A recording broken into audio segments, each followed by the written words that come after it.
Hi friends, welcome to our channel. இன்றைக்கி நம்ம இந்த வீடியோவில் சூப்பராக சிக்கன் பிரியாணி குக்கரில் அடிபிடிக்காமல் குலையாமலையும் எப்படி சூப்பராக நம்ம பண்ணுறதுங்கிறதான் பார்க்க போகிறோம். அதுக்கு இன்றைக்கி 1 கப் அளவுக்கு பாஸ்மதி ரைஸை ½ அன் ஹவர் முன்னாடியே நீங்கள் தண்ணியில் ஊற வச்சுட்டு வடிகட்டி ரெடியாக எடுத்து வச்சுக்கோங்க. இப்போ குக்கரில் ஹீட் ஆனதும் 2 ஸ்பூன் நெய், அப்புறம் மீதிக்கு நம்ம ஆயில் சேர்த்துக்கிடலாம். இப்போ ரொம்ப கம்மியாக நம்ம ஆயில் ஊற்றினோம் அப்படின்னா அடிபிடிக்கும் கண்டிப்பாக. அதனால் கொஞ்சம் அதிகமாக இருக்கிற மாதிரி நம்ம எடுத்துக்கிடலாம். இப்போ இது கூடயே பிரியாணி ஸ்பைசஸ்லாம் ஆட் பண்ணிக்கலாம். நான் இன்றைக்கி பட்டை, கிராம்பு, ஏலக்காய், அன்னாச்சிப்பூ, அப்புறம் பிரியாணி இலை, சோம்பு இதெல்லாம் சேர்த்துருக்குறேன். இதெல்லாம் லைட்டாக பொரிஞ்சதும் இது கூடயே நம்ம ஃப்ளேவருக்காக பச்சை மிளகாய் சேர்த்துக்கிடலாம். 2 பச்சை மிளகாய் சேர்த்துருக்குறேன்.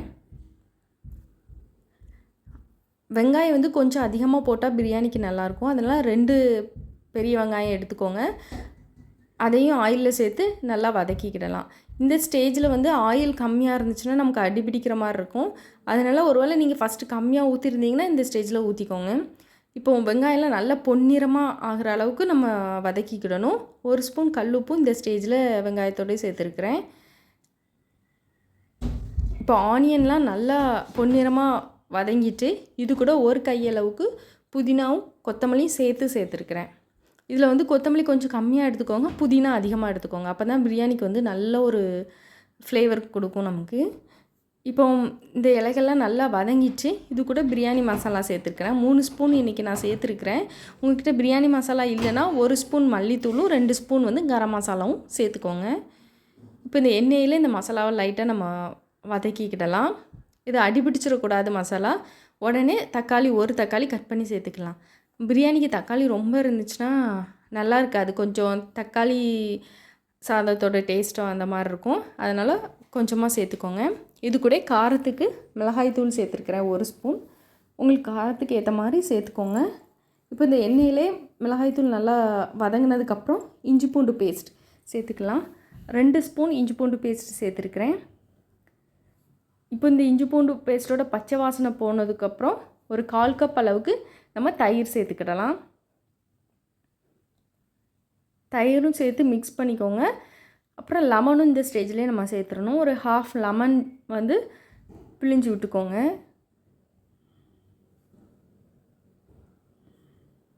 இப்போ நல்லா மிக்ஸ் பண்ணிக்கலாம். இப்போ புளிப்பு, காரம், உப்பு எல்லாமே சேர்ந்து சூப்பரான டேஸ்ட்டில் இருக்கும். இந்த ஸ்டேஜில் நம்ம சிக்கனை சேர்த்துக்கிடணும். சிக்கன் சேர்த்ததுக்கப்புறம் இந்த ஆயிலே கொஞ்சம் நம்ம இதை வதக்கி நல்லா வேக வச்சுக்கிடலாம். தண்ணிலாம் ஊற்றி வேக வைக்கணும்னு அவசியம் இல்லை.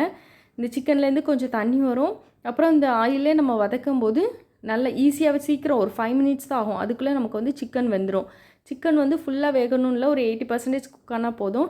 அப்புறம் நம்ம ரைஸ்லாம் போட்டு நம்ம ஒரு விசில் வைப்போம். அப்போ ஃபுல்லாக சிக்கன் வெந்துடும். அடிபிடிச்சிடாமல் இருக்கிறதுக்கு அப்பப்போ கொஞ்சம் கிளறி விட்டுக்கோங்க. 5 மினிட்ஸ் ஆனதும் நீங்கள் சிக்கனை லைட்டாக அழுத்தி பார்த்தீங்கன்னா இது கொஞ்சம் பிஞ்சு வர மாதிரி இருக்கணும். கொஞ்சம் சாஃப்டாக இருக்கும். அந்த ஸ்டேஜில் நம்ம தண்ணி, பிரியாணிக்கு தேவையான தண்ணியை ஊற்றிடலாம். இப்போ எனக்கு சிக்கன் 80% குக் ஆகிட்டு, இப்போ பாஸ்மதி ரைஸ் 1 கப் எடுத்தோன்னா 1.5 கப் அளவுக்கு தண்ணி. இதுதான் நமக்கு அளவு கரெக்டாக இருக்கும். ஜீரக சம்பா எடுத்துட்டிங்கன்னா அதுக்கு நமக்கு 2 கப் தண்ணி ஊற்றணும். 1 கப் அரிசினா 2 கப் தண்ணி ஊற்றி ஒரு விசில் வைக்கணும். இப்போ நான் 1.5 கப் தண்ணி ஊற்றிட்டேன். தண்ணி நல்லா கொதிச்சதுக்கப்புறம் தான் நம்ம அரிசியை போடணும். இப்போ தண்ணியை நல்லா கொதிச்சுட்டு இப்போ நம்ம வடிகட்டி வச்சுருக்கிற அரிசியை எடுத்து இதுக்குள்ளே போட்டுக்கலாம்.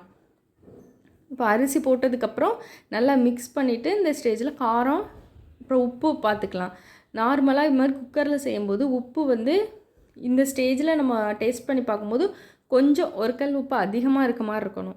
அப்படி இருந்தாச்சுன்னா நமக்கு ரைஸ்லாம் வெந்து வரும்போது உப்பு கரெக்டாக இருக்கும். இந்த ஸ்டேஜில் உங்களுக்கு உப்பு கரெக்டாக இருக்குது அப்படின்னா உப்பு கொஞ்சம் பத்தாமல் போயிடும். அதனால் கொஞ்சம் லைட்டாக உப்பு அதிகமாக இருக்கிற மாதிரி பார்த்துக்கோங்க. இப்போ கொதி வந்ததுக்கப்புறம் கொத்தமல்லி இலை தூவிட்டு நம்ம ஒரு விசில் வச்சு ப்ரெஷர் அடங்கினோன்னு ஓப்பன் பண்ணி பார்த்தோன்னா சூப்பராக நமக்கு சிக்கன் பிரியாணி ரெடி ஆகிருக்கும். உடனே நம்ம கிளறிடணும். ஃபுல்லாக கிளறினா தான் மசாலா ஈவனாக எல்லா இடத்துலையும் வரும். கரண்டியோட பேக் சைடு வச்சு கிளறும்போது உடையாது. நல்லா உதிரியாக நமக்கு ரைஸை உதிர்த்து விட நமக்கு முடியும்.